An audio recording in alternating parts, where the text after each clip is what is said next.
إن الحمد لله نحمده ونستعينه ونستغفره ونعوذ بالله من شرور أنفسنا ومن سيئات أعمالنا من يهده الله فلا مضل له ومن يضلله فلا هادي له قال الله تبارك وتعالى في كتابه المجيد والفرقان الحميد أعوذ بالله من الشيطان الرجيم بسم الله الرحمن الرحيم وأحل الله البيع وحرم الربا اللهم صل على محمد وعلى آل محمد كما صليت على إبراهيم وعلى آل إبراهيم إنك حميد مجيد اللهم بارك على محمد وعلى آل محمد كما باركت على إبراهيم وعلى آل إبراهيم إنك حميد مجيد.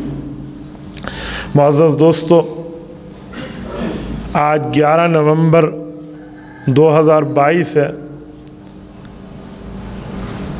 اور آج کا دن پورے پاکستان میں علماء کرام کی طرف سے یوم تشکر کے طور پہ منایا جا رہا ہے. یوم تشکر کا مطلب ہوتا ہے کسی کا شکریہ ادا کرنا. سب سے پہلے تو اللہ تعالیٰ کا شکر ادا کرنا. یہ یوم تشکر کی بنیاد کیا ہے؟ جب سے یہ ملک معرض وجود میں آیا ہے، سلطنت خداداد وطن عزیز ملک پاکستان، اللہ اس کو سلامت رکھے، اس دن سے لے کر آج تک کل ایک ایسا کام ہوا ہے جس کے لیے واقعی شکریہ ادا کرنا چاہیے، اور وہ بھی سرکاری سطح پہ. وہ یہ ہے کہ سود کے خلاف، کہ سود کو جائز رکھا جائے، اس کے لیے جو اپیل حکومت نے کی تھی وہ ہمارے علماء کرام کے کام، محنت، مسلسل لگن کی وجہ سے حکومت وہ اپیلیں واپس لینے پر مجبور ہو گئی. تو اس کا مطلب یہ ہے کہ اس وقت ملک پاکستان میں وہ نظام رائج کیا جائے گا جو نظام سود جیسی لعنت سے پاک ہوگا. اور یہ پورے پاکستان میں 70 سالوں میں آج تک نہیں ہوا. یہ پہلی مرتبہ ہوا، اور اس پر تمام علماء کرام جتنے حضرات نے اس پر محنت کی ہے نا، ان سب کا شکریہ ادا کرنا چاہیے. خصوصاً قائد ملت اسلامیہ حضرت مولانا فضل الرحمان دامت برکاتہم کا، اور شیخ الاسلام مولانا مفتی محمد تقی عثمانی دامت برکاتہم کا. یہ کچھ عرصہ قبل اسلامی شرعی عدالت جو ہے ہماری وفاقی شرعی عدالت، اس نے سود کے لیے فیصلہ دیا تھا کہ یہ سود اسلام میں جائز نہیں ہے، حرام ہے، لہذا سرکاری سطح پہ چاہے بینکوں کے معاملات ہو یا کچھ اور معاملہ ہو، یہ سود کی لعنت کو ختم کیا جائے، اس کو چھوڑا جائے. یہ بڑے عرصے کے بعد فیصلہ آیا. حق تو یہ تھا کہ اس فیصلے کو مان لیا جاتا اور سود ختم کر دے، کیونکہ اسلامی طور پہ دیکھا جائے تو سود سے بڑی لعنت کوئی نہیں ہے. قرآن کریم نے سود کا نام لے کر حرام قرار دیا. یہ جو میں نے آیت آپ کے سامنے خطبے میں پڑھی ہے، سورۃ نمبر 2 سورۃ البقرہ آیت نمبر 275. رب کریم فرماتے ہیں میں نے سود کو حرام قرار دیا ہے اور کاروبار کو حلال قرار دیا. کاروبار اور سود یہ دونوں برابر برابر چلتے ہیں، لیکن ایک حلال ہے ایک حرام ہے، تھوڑا سا فرق ہے. جیسے ہم حلال جانور کا دودھ پیتے ہیں نا، تو جس رگ سے دودھ آ رہا ہے اس ساتھ رگ میں ایک طرف سے پیشاب بھی آ رہا ہے، لیکن پیشاب حرام ہے، دودھ حلال ہے. حلال جانور کا معاملہ سامنے آ جاتا ہے. تو جب اس طرح قریب رہ کے فرق ہے تو اللہ تعالیٰ نے کاروبار کو بھی اور سود کو بھی یوں برابر چلا کر فرمایا کاروبار حلال ہے اور سود حرام ہے. وَأَحَلَّ اللَّهُ الْبَيْعَ وَحَرَّمَ الرِّبَا، اللہ نے سود کو حرام قرار دیا. اور رسالت مآب علیہ الصلوۃ والسلام نے اس سود جیسی لعنت کے بارے میں فرمایا کہ اے لوگو، سود کھانا ایسے ہے جیسے اپنی سگی ماں سے زنا کرنا. آپ اندازہ لگائیں، سگی والدہ سے زنا کرنا. میں ایک جملہ کہتا ہوں، اللہ کے رسول نے کسی اور عورت کے نام سے زنا کی بات نہیں کی، حالانکہ زنا وہاں بھی حرام ہے. صرف ماں کا نام لے کر اس کی حرمت اور اس کی غلاظت بتانا مقصود ہے. کہ کسی اور جگہ کوئی منہ کالا کرے گا تو گناہ تو وہ بھی ہے نا، گناہ کبیرہ تو وہ بھی ہے، غلطی تو وہ بھی ہے، اللہ کی نافرمانی تو وہ بھی ہے. لیکن ایک بندہ اپنی ماں کا حیا نہ کرے، جب بیٹا اپنی ماں پر اس طرح شہوانی نظر ڈال کے ہاتھ ڈالے گا تو یہ ماں اس کے باپ پر حرام ہو جائے گی. اس کے باپ سے اس کا نکاح فسخ ہو جائے گا. کیوں؟ کہ اب بیوی اس سے جدا ہو گئی ہے، کہ بیٹے نے اس کو اپنی بیوی بنا لیا. تو اس سے ایک تو رشتے ٹوٹنے سامنے آتے ہیں، دوسرا غیرت کا جنازہ نکلتا سامنے آتا ہے، تیسرا اسلامی اقدار برباد ہوتے نظر آتے ہیں، اور چوتھا سود کی حرمت سمجھانے کے لیے اللہ کے رسول نے اتنی جسے کہتے ہیں نا کریٹیکل اگزامپل، اتنی انتہائی لیول پہ جا کے اللہ کے رسول صلی اللہ علیہ وسلم نے مثال پیش فرمائی ہے. ورنہ تو کسی اور سے زنا کی بات بھی کی جا سکتی تھی. احادیث پاک کے مطابق یہ اتنی بڑی لعنت ہے. اور اس سود سے بچیں. سود آج کل لوگ بڑے شوق سے لیتے ہیں. کوئی سود کو حلال کرنے کے چکر میں بیٹھا ہوتا ہے، اور کوئی اس کی تعویلیں علماء کرام کے سامنے پیش کرتا ہے کہ جی کوئی ترتیب بنا لیں.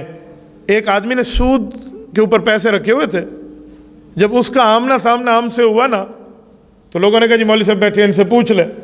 تو یہ کہتے ہیں مولوی صاحب آپ کو پتہ تو ہے کہ غریب کی مدد کرنی چاہیے. میں نے کہا جی بالکل. میں نے جو سود والے پیسے ہیں نا وہ غریبوں کو دیتا ہوں، بس ثواب ملے گا، کسی کا چولہا جل جائے گا. مجھے اس آدمی پر ترس آیا، غصہ نہیں آیا، ترس آیا. پتہ ہے کیوں؟ غصہ تب آئے جب ایک آدمی کو پتہ ہو اور وہ غلطی کرے. ایک آدمی کو پتہ ہی نہیں ہے تو غصہ کیوں کرنا، اس پہ تو ترس آتا ہے. میں نے کہا بھائی آپ کے دل میں دین کا درد ہے، اے کاش آپ کے سینے میں دین کا علم ہوتا اور آپ کو پتہ ہوتا کہ حرام مال کو ثواب کی نیت سے بندہ خرچ کرے تو انسان اسلام کے دائرے سے باہر چلا جاتا ہے. ایک آدمی شراب پیے اور کہے یہ زمزم کی طرح نعوذ باللہ ثواب ہے، یہ مومن بچے گا؟ میں نے کہا تم سود جیسی لعنت کو لے رہے ہو اور غریب کے گھر میں دے رہے ہو، اس کا چولہا جلے گا، اللہ مجھ سے خوش ہوگا. کیا کر رہے ہو بھائی؟ ہاں علماء نے ایک طریقہ یہ لکھا ہے کہ اگر کسی بندے کو خدا نخواستہ اپنے طریقے سے نہیں، ویسے کہیں سے سود مل گیا ہے، سود کے پیسے آ گئے یا پتہ نہیں تھا اس نے لے لیا، اب وہ کیا کرے؟ اب یہ ڈھول ہے جو اس نے اپنی گردن میں لٹکا لیا، اب اس کو بجائے گا یا اتارے گا؟ کیا کرے گا؟ تو فرمایا اس سے کھائے پیے نہیں، اس کو استعمال نہ کرے، چاہے جتنا غریب کیوں نہ ہو. جا کر کسی اور غریب کے حوالے کرے لیکن ثواب کی نیت نہ کرے، نیکی کی نیت نہ کرے. یہ نہ سوچے کہ اللہ تعالیٰ مجھ سے راضی ہوگا میں اچھا کام کر رہا ہوں، بلکہ یہ سوچے کہ میں گھر کا گند نکال رہا ہوں، کسی کے کام آ گیا تو ٹھیک ہے، نہ آ گیا تو ٹھیک ہے، مجھے اس پہ ثواب نہیں چاہیے. تو حرام مال ہے، حرام مال پہ کیا ثواب ہوتا ہے؟ یہ ایک مخلص نکالا ہے، ایک جان چھڑوانے والی ایک تعویل ہے کہ یار حرام سے بچ جائے بندہ. اتنی سی بات ہے، اس کو لے کر لوگوں نے یوں رکھ دیا.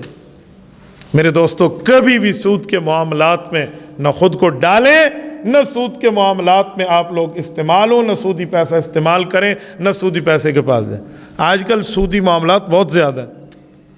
حدیث پاک میں ہے نا کہ جو سود سے بچے گا تو بچ تو جائے گا لیکن اس کے گھر میں سود کا دھواں ضرور جائے گا.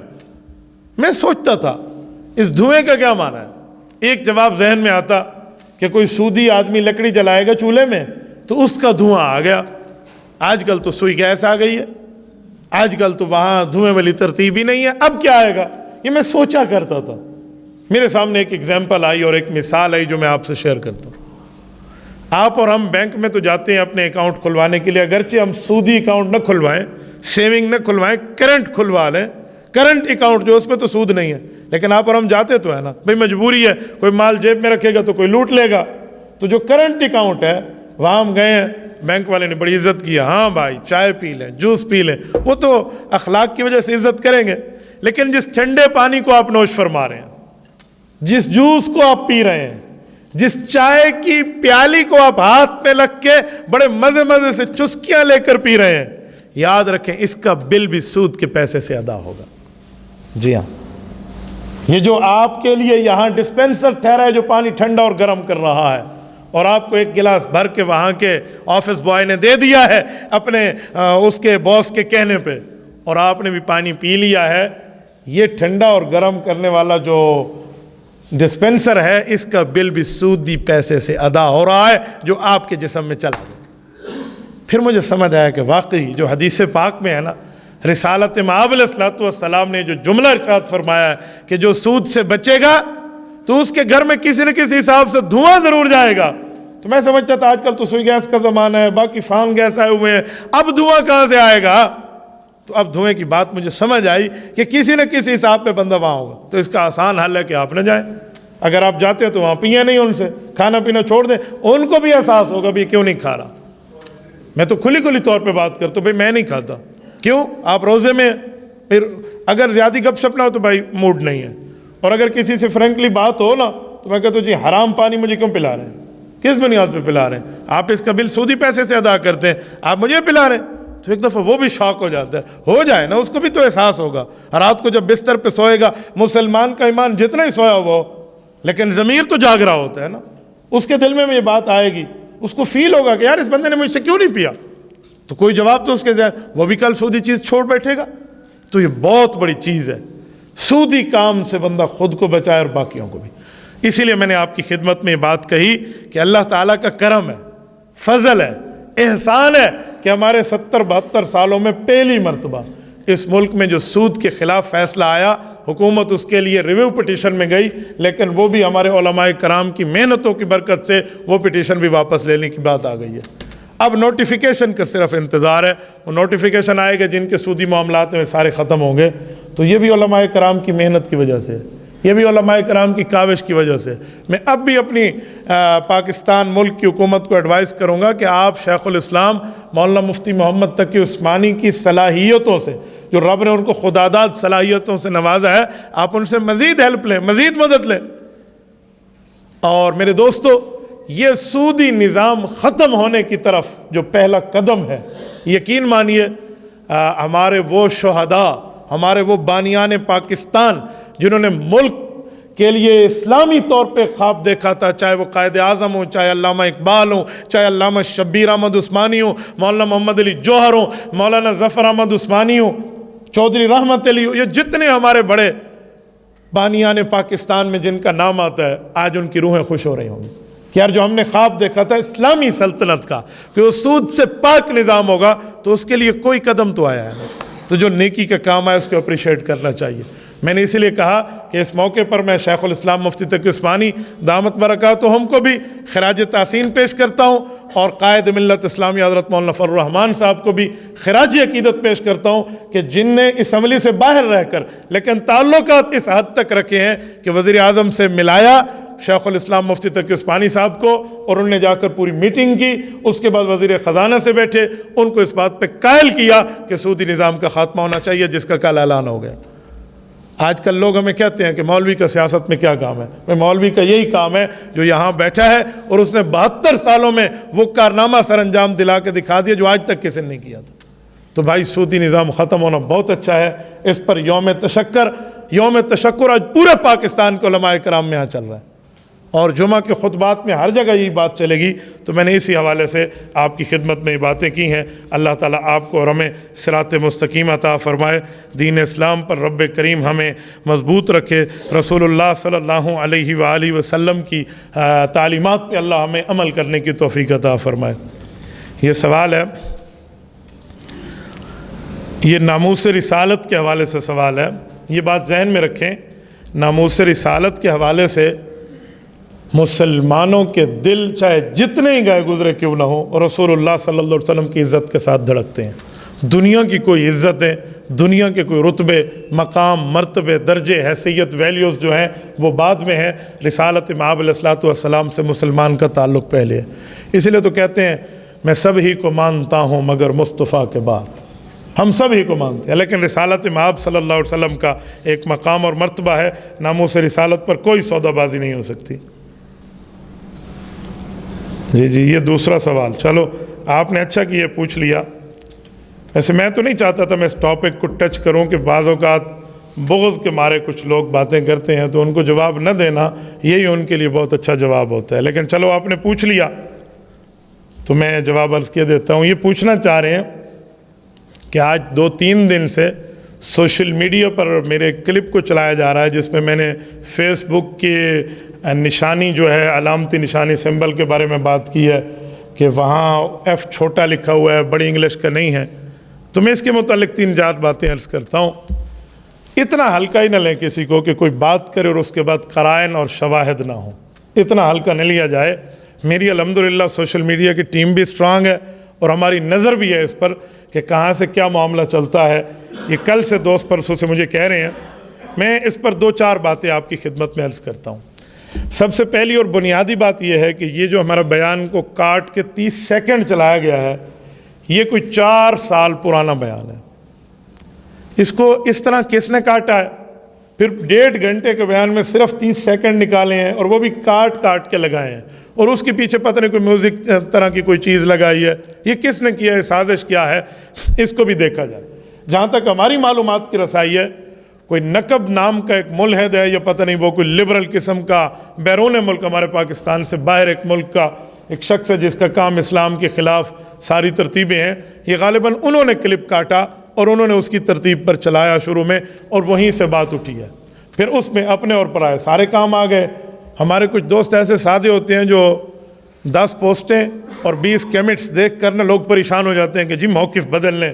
موقف اس طرح نہیں اپنایا جاتا کہ آپ ایک جو ہے نا کسی کی پوسٹ دیکھ لیں اور 4 کمنٹس دیکھ لیں اور آپ اپنی موقف سے دستبردار ہو جائیں.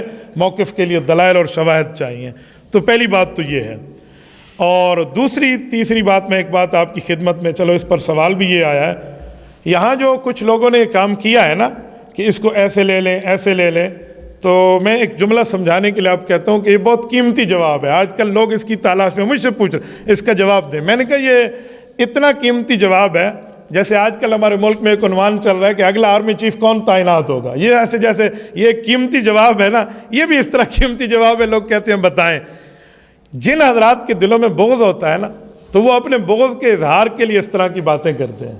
تو اس کے 2 فائدے ہوتے ہیں. ایک فائدہ تو یہ ہوتا ہے وہ اپنا درد اور اپنا بغض نکال لیتے ہیں, اور دوسرا فائدہ یہ ہوتا ہے کہ انہیں ہمارے نام پہ ویوز بھی مل جاتے ہیں, تو ان کی روزی روٹی بنی رہتی ہے. اس لیے اس کو میں اس کو اس طرح نہیں لینا چاہتا کہ جی کیا ہو گیا ہے, یہ جانے اور ان کا کام جانے. اور اس کا جواب میں آپ کی خدمت میں عرض کر دوں. میں نے ایک رائے پیش کی تھی, وہ یہ ہے کہ جو فیس بک کا پہلا ایف ہے, تو پہلا ایف تو کیپٹل ورڈ میں ہوتا ہے, پہلا لفظ ہے وہ کیپٹل ہو, چھوٹا تو نہ ہو. ٹھیک ہے, سمبل میں کچھ اور بھی لکھ سکتے ہیں. اس کے اوپر کئی باتیں ہیں, کئی جوابات لوگوں نے دیے, نہیں یوں. ایک رائے میں نے پیش کی ہے. میں نے کہا اس کا بانی یہودی ہے, مارک زکربرگ اس کا بانی ہے, اور وہ یہودی ہے. اور یہودیوں کے لیے اسلامی نقطہ نظر اگر دیکھیں نا, وَضُرِبَتْ عَلَيْهِمُ الذِّلَّةُ وَالْمَسْكَنَةُ, ان پر قیامت تک اللہ نے ایسے ذلت مسلط نہیں کہ ان کی کوئی وجہ ہوتی ہے. یہ جو کام کرتے ہیں اس کے پیچھے ان کی کوئی بیس ہوتی ہے. یہ جو اسرائیل کا جھنڈا ہے, درمیان میں ستارہ ہے, اوپر نیچے 2 نیلی نیلی پٹیاں ہیں. کیوں؟ عام بندہ کہے گا پٹی ہے, لیکن ہمارے ماہرین کی تحقیق یہ کہ جو 2 نیلی پٹیاں ہیں نا, یہ دریائے نیل اور دریائے دجلہ کی طرف اشارہ ہے کہ ان دونوں کے درمیان جو علاقہ مسلمانوں نے اور ان کے صحابہ کرام اور ان کے نبی نے جو ہم سے کھینچا تھا اور ہمیں یہاں سے نکالا تھا, ہم یہ دوبارہ واپس لیں گے. یہ گریٹر اسرائیل کی طرف اشارہ ہے. اب عام بندہ کہے گا بھائی یہ پٹی ہے, آپ نے کیسے کہہ دیا؟ تو مسلمانوں کو یہودیوں کے معاملات جاننے آتے ہیں, تو اس بنیاد پہ ہم جانتے ہیں. تو یہاں ہم نے بھی اس پر ایک رائے پیش کی تھی کہ جو پہلا لفظ ایف لکھا ہے نا, چھوٹی انگلش کا, ہو سکتا ہے اس کی وجہ یہ ہو کہ ایف اس انداز میں چھوٹا لکھا جاتا ہے کہ بندے کی گردن لٹکی ہوئی ہو اور اوپر ایک اس طرح نشان ہو, تو یہ سلیب بن جاتا ہے کہ حضرت عیسیٰ علیہ السلام کی پھانسی کی طرف اشارہ ہے. یہ اس پر ایک رائے پیش کی ہے. آپ کی نظر میں غلط بھی ہو سکتی ہے, صحیح بھی ہو سکتی ہے. آپ اس پر اپنی رائے پیش کر سکتے ہیں, میری رائے ہے. اب اس رائے پر میں نے یہ تھوڑی کہا کہ قرآن کا حکم ہے آپ مانیں, نہیں مانیں گے تو آپ اسلام سے باہر. حدیث کا فرمان ہے آپ مانیں, نہیں مانیں گے تو آپ اسلام سے باہر.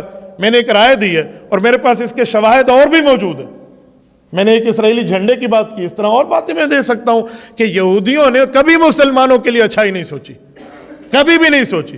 حضرت شیخ الاسلام شیخ العرب والعجم مولانا سید حسین احمد مدنی رحمہ اللہ فرماتے تھے کہ اگر سمندر کی تہہ میں بھی 2 مچھلیاں لڑتی ہیں تو میرا ذاتی نظریہ یہ ہے کہ اس میں بھی کسی اس کی یہود اور نصارہ کی سازش موجود نہ ہو. تو ہمارے اکابر اس کو جانتے تھے. اس پر ہم نے رائے دے دی ہے, لوگوں نے اس کو پر سے پرندہ بنا لیا, اور وہ بھی میری پوری گفتگو میں سے 30 سیکنڈ کاٹے ہیں. شاید پوری گفتگو سن لیتے تو اس میں جوابات موجود تھے. اور یہ جو ان نے لکھا ہے کہ پھر آپ فیس بک پر اپنا پیج کیوں چلا رہے ہیں, تو بھائیو ہضم کر لو یار, تھوڑی بہت چیز ہوتی ہے تو بندہ برداشت بھی کر لے. اگر 1.5 ملین آدمی ایک مولوی صاحب کو مل گئے ہیں فیس بک پہ, تو اس پر اشکال کیا ہے؟ اور دوسری بات کہ میں کیوں چلاتا ہوں, میں اس کا جواب دیتا ہوں. دشمن کی چیز سے طاقت حاصل کر کے دشمن پہ وار کرنا, یہ ہر سنجیدہ طبقے کا طریقہ ہے. جو ویپن ہے نا, ویپن اسلحہ جس کو ہم AK-47 کہتے ہیں, کلاشن کوف, اس طرح میکاروف, کالا کوف, ہر وہ ویپن, ہر وہ اسلحہ جس کے آخر میں ایف آتا ہے, کلاشنکوف، کالاکوف، میکاروف، جو بھی کہہ دیں، وہ روس کا بنا ہوا ہے، وہ رشیا کا بنا ہوا ہے۔ کلاشنکوف بنانے والے کا نام کلاشنکوف تھا، اس لیے اس نے اپنے نام پہ رکھا ہے۔ تو میں پوچھ سکتا ہوں کہ ہمارے مسلمان فورسز یا باقی ممالک جن کا رشیا سے اختلاف بھی ہو، وہ یہ رشیا کی چیز استعمال کیوں کرتے ہیں؟ اس کی بنی ہوئی کلاشن استعمال کیوں کرتے ہیں؟ یا ہماری فورسز استعمال کیوں کرتے ہیں؟ تو اس کا جواب یہ ہے کہ جو ان کی اچھی چیز ہو، اس بنیاد پر کہ ہم ان کے خلاف استعمال کر سکتے ہوں تو ٹھیک ہے، ہو سکتا ہے ان کا نظریہ اس سے اور ہو، تو میں اس انداز میں تو اچھی کہوں گا کہ ان کے مقابلے میں ہم استعمال کریں فیس بک کو دین کے لیے، شریعت کے لیے، رسول اللہ کی ناموس، رسول اللہ کی حرمت کے لیے، صحابہ اکرام کی عظمت، اہل بیت کی عظمت اور اہل بیت کی طہارت کو بیان کرنے کے لیے علماء، فقہاء، اتقیاء، اصفیاء، محدثین، مفسرین، دین، اسلام، شریعت، ایمان، قرآن، احسان، احقان، اس کو بیان کرنے کے لیے آپ استعمال کریں تو بہت اچھا ہے۔ لیکن اس معنی میں تو اچھا نہیں کہوں گا کہ جو ان کے نظریے ہیں وہ اچھے ہیں۔ تو اگر آپ پوری بات سن لیتے تو کبھی بھی آپ کو اشکال نہ ہوتا، لیکن کچھ لوگوں کو خواہ مخواہ سے چلتا رہتا ہے، تو بیٹے اس پر پریشان ہونے کی ضرورت نہیں ہے، اس لیے آپ یہ نہ سمجھیں کہ اس پر کوئی سوال ہو گیا تو یہ ہو گیا جی وہ ہو گیا ہے، انشاءاللہ تعالیٰ ایسا معاملہ نہیں ہے۔ ہم نے جس چیز پر قدم رکھا ہے وہ کوئی عام بات نہیں ہوتی، اس پر کوئی شواہد ہوتے ہیں، باقی یہ نظریہ ہے، نہ یہ قرآن ہے، نہ یہ حدیث ہے، نہ یہ فرمان ہے، نہ یہ شریعت ہے، ایک رائے ہے، آپ اس کو مان بھی سکتے ہیں، آپ اس سے اختلاف بھی کر سکتے ہیں۔ اقول قولی ھذا واستغفر اللہ وآخر دعوانا ان الحمد للہ رب العالمین۔